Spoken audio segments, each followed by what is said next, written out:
20 minutos em Natal. Boa tarde, meu querido irmão. Boa tarde, minha querida irmã. Nós não estamos iniciando o programa explicando a Bíblia, viu? Foi só para você atentar.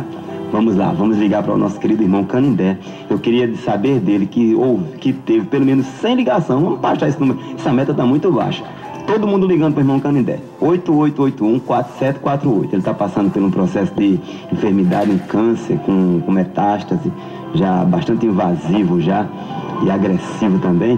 E ele está submetendo a mais uma cirurgia após ter arrancado a perna, ter feito cirurgias no pulmão. Está fazendo agora na região pélvica na próxima quinta-feira. Mas Deus tem lhe dado uma força sobrenatural, aquelas do alto. Mas nada custa nós, como corpo de Cristo, ligarmos para ele e dizer: irmão Canindé, vai nessa tua força que o Senhor é contigo.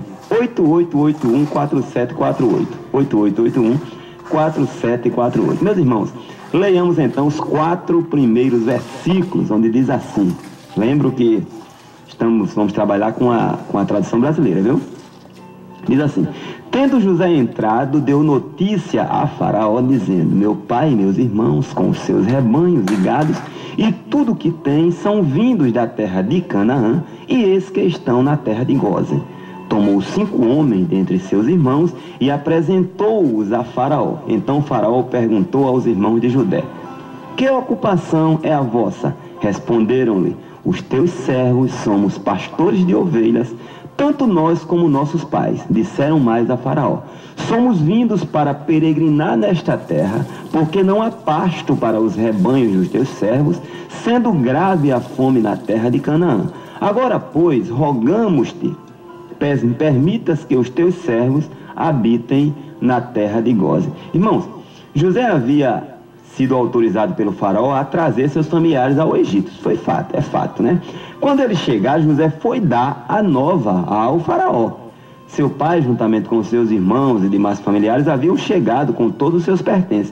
O fato é que ali estava o núcleo da nação de Israel, o povo de Deus, em formação mesmo, né?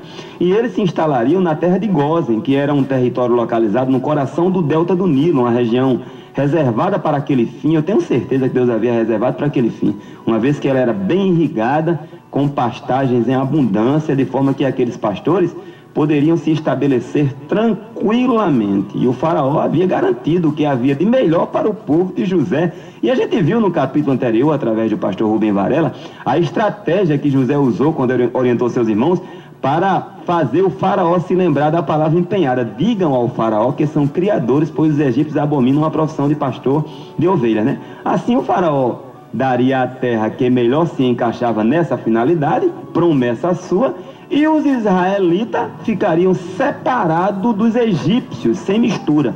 O texto também fala que José pegou 5 dos seus irmãos para se apresentarem naquela reunião ao faraó. Não se sabe o critério da escolha. Pode ter sido pela ordem de nascimento, pela simpatia, né? Também pela capacidade de falar bem, entre tantos outros. Ninguém sabe qual foi o critério que José usou. O fato é que foram para aquela reunião previamente orientados por José. A Bíblia registra, irmãos, uma das perguntas feitas pelo faraó, que foi a profissão que eles exerciam, e foi prontamente atendida, agora com um acréscimo feito pelos irmãos de José, super inteligente. Eles pegaram o gancho, ó. A profissão de pastor era herança dos seus antepassados, foi o que eles disseram. Disseram que era pastor, porém, herança dos nossos antepassados, segundo eles eram antes de nós. O detalhe, irmãos, é que os egípcios prezavam bastante as profissões hereditárias. Isso sinalizava honra aos antepassados, que aqueles homens honravam seus antepassados. Inteligentemente e consequentemente, haveria menos complicação para o Egito. Essa foi a conclusão que teve Faraó, com certeza.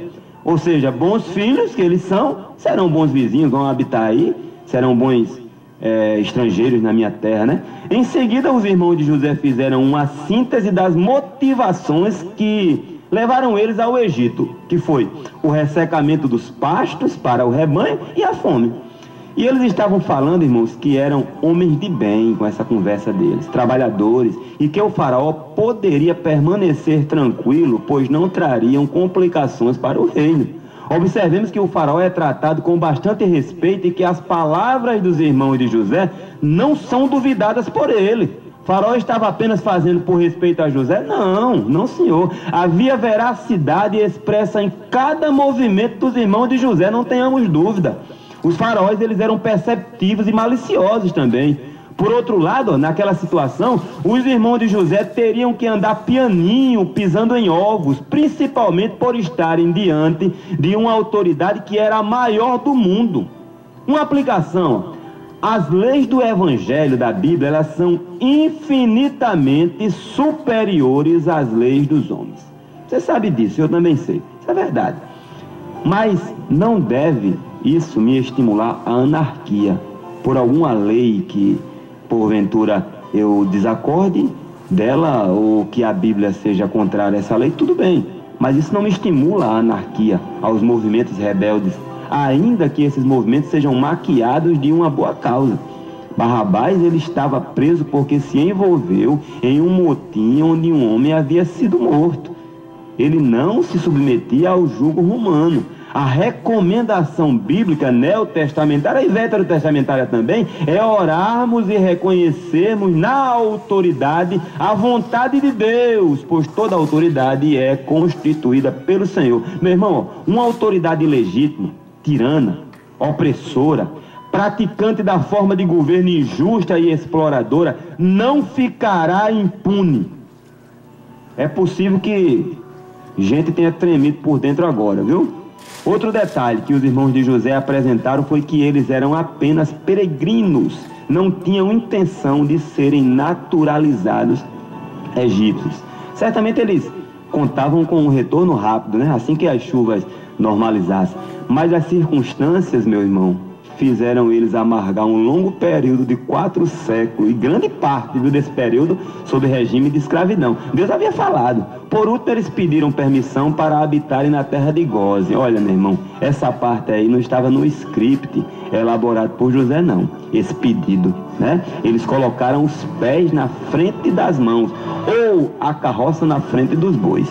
E Deus, ele teve misericórdia naquele momento, mas o faraó, ele podia ter interpretado esse pedido como uma ousadia, como um excesso de ousadia.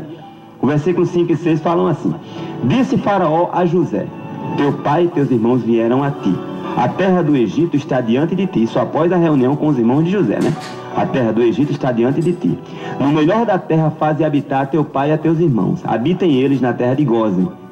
Se sabes que há entre eles alguns homens hábeis, faze os maiorais dos pastores do meu gado. Olha, meu irmão, o faraó, ele estava satisfeito com a entrevista, com a triagem feita com os irmãos de José. E gentilmente ele manteve a sua promessa, tudo bem. Era até uma forma de gratidão pelos benefícios que José trouxe para o Egito e para ele especialmente. Agora a gente precisa observar o respeito que o faraó tinha pela hierarquia, pela autoridade constituída. Quando ele fosse contra essa autoridade, ele estava sendo contra si mesmo.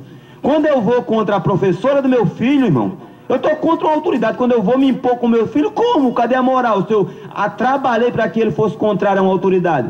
Ele dirigiu-se a José, não aos irmãos de José, para falar sobre a sua decisão após a reunião, meu. Era o seguinte: eles estavam autorizados a morar na terra de Gósen, e de quebra José podia separar alguns de acordo com suas habilidades para exercerem liderança sobre os pastores do gado dele, de Faraó. Claro que José não tinha interesse de que seus irmãos se ocupassem em atividades que facilitassem a mistura das culturas, não. Ele desejava que o povo de Israel ficasse separado do povo do Egito. Mas Faraó prometeu. Disse que estava tudo do jeito que ele preferia, da melhor forma como ele preferisse, seria feito. A partir do bloco seguinte, a gente vai dar continuidade, que eu estou lento, mas a gente vai dar continuidade a partir do verso 7. Antes, a gente vai ouvir com o pastor Luiz de Carvalho e a irmã Denise, Se Eu Pudesse Voar.